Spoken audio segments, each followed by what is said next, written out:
नमस्कार। अगर भारतीय रेलवे में असिस्टेंट लोको पायलट बनना आपका सपना है, तो आप बिल्कुल सही जगह पर हैं। आज हम इस पूरे सफर को स्टेप बाय स्टेप समझने वाले हैं। ये है आरआरबी एएलपी परीक्षा का कंप्लीट रोड मैप। तो चलिए सीधे सबसे जरूरी बात पर आते हैं। ये नंबर देखिए, 11,127। जी हाँ, रेलवे रिक्रूटमेंट बोर्ड ने 2026 के एएलपी इनटेक के लिए 11,000 से भी ज्यादा वैकेंसीज निकाली हैं। ये एक बहुत बड़ा मौका है। तो आगे हम क्या क्या जानने वाले हैं? सबसे पहले हम समझेंगे कि ये इतनी बड़ी अपॉर्चुनिटी क्यों है। फिर देखेंगे सिलेक्शन का 4 स्टेज वाला पूरा प्रोसेस।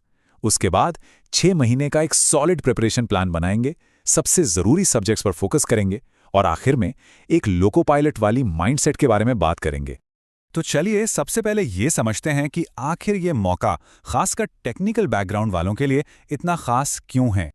अब जरा इस चार्ट को देखिए, ये एक बहुत ही इंटरेस्टिंग कहानी बताता है। देखिए, रेलवे के दूसरे जो बड़े एग्जाम्स हैं, जैसे ग्रुप डी या एनटीपीसी, वहां तो लाखों की भीड़ होती है, लेकिन एएलपी में कंपटीशन थोड़ा कम है। क्यों? क्योंकि इसके लिए एक खास टेक्निकल क्वालिफिकेशन चाहिए। तो अगर आपके पास वो क्वालिफिकेशन है, तो आपके लिए चांस काफी बढ़ जाता है। तो कौन कौन इसके लिए अप्लाई कर सकता है? एलिजिबिलिटी एकदम साफ है। उम्र होनी चाहिए 18 से 30 साल के बीच और 10th पास होने के साथ साथ आपके पास आईटीआई, पॉलिटेक्निक डिप्लोमा, बीटेक या बीई में से कोई एक टेक्निकल क्वालिफिकेशन होनी जरूरी है। ठीक है, अब आते हैं सिलेक्शन प्रोसेस पर। ये कोई एक परीक्षा नहीं है, बल्कि 4 मुश्किल पड़ावों की एक सीरीज है जिसे सिर्फ सबसे काबिल उम्मीदवार ही पार कर पाते हैं। तो ये पूरा सफर 4 हिस्सों में बटा है। पहला है CBT-1, जो कि एक कंप्यूटर बेस्ड टेस्ट है और ये सिर्फ क्वालिफाइंग नेचर का है। असली खेल शुरू होता है स्टेज 2 से, जो आपकी मेरिट तय करता है। फिर होता है साइको टेस्ट और आखिर में डॉक्यूमेंट वेरिफिकेशन और एक बहुत ही सख्त मेडिकल एग्जाम।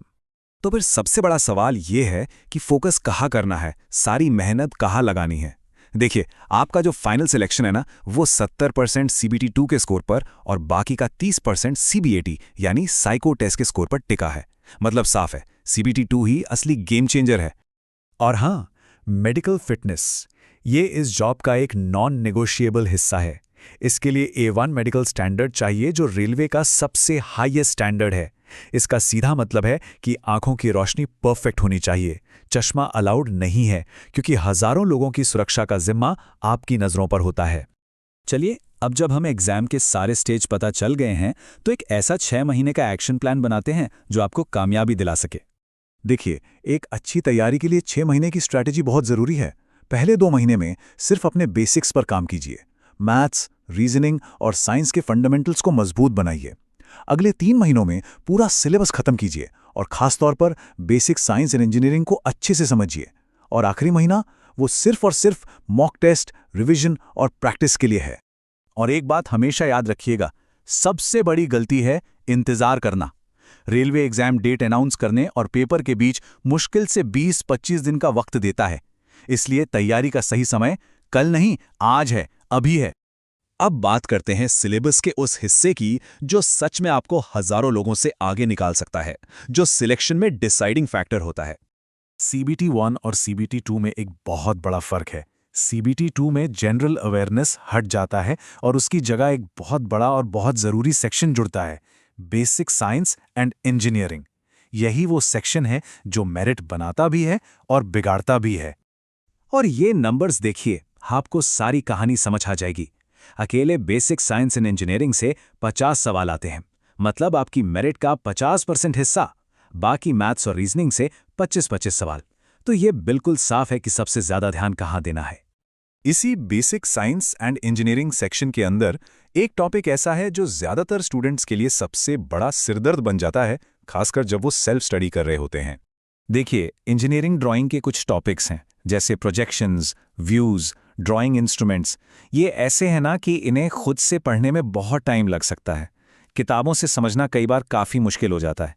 मेरी सलाह, इन टॉपिक्स के लिए किसी अच्छे टीचर का गाइडेंस ज़रूर लीजिए या फिर अच्छे डिजिटल रिसोर्सेज का इस्तेमाल कीजिए। और आखिर में एक बहुत ज़रूरी बात, ये एग्ज़ाम सिर्फ आपकी किताबी नॉलेज नहीं, बल्कि आपके कैरेक्टर को भी परखता है।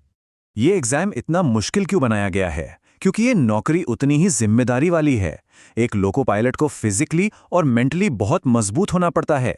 उसकी ईमानदारी पर कोई शक नहीं होना चाहिए। ये एक ऐसा करियर है जहां आपकी इंटीग्रिटी, आपकी सच्चाई सबसे ऊपर है। ये लाइन इस जॉब की पूरी सच्चाई बयां करती है। आपकी एक छोटी सी लापरवाही का मतलब है हजारों लोगों की जान खतरे में डालना। इसलिए आपकी ईमानदारी और आपकी चौकसी ही इस जॉब में आपकी सबसे बड़ी ताकत है। तो रोड मैप अब आपके सामने है, मंजिल भी साफ है और मौका भी बहुत बड़ा है। सवाल सिर्फ एक है, क्या आप इस जिम्मेदारी को उठाने के लिए, इस सफर पर निकलने के लिए तैयार हैं? आपकी यात्रा अब